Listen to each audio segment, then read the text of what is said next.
Hi guys, welcome back to our channel TechTube.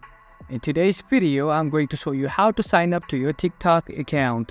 So, without further ado, let's jump right into the video. Firstly, open the default browser and search tiktok.com.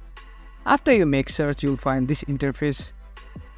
All you have to do is click on login, which is on the top right corner of your screen. After that, you'll find sign up right here, click it. You can either sign in with your phone number or email or Facebook or Google account. Just pick one and enter credentials and you'll be signed in. That's it for today guys. If you find this video helpful, then don't forget to give thumbs up. Comments and feedbacks will be appreciated. Subscribe to our channel and don't forget to hit the bell icon so that I can come up with new videos like this. Until then, have a great time and thank you for watching.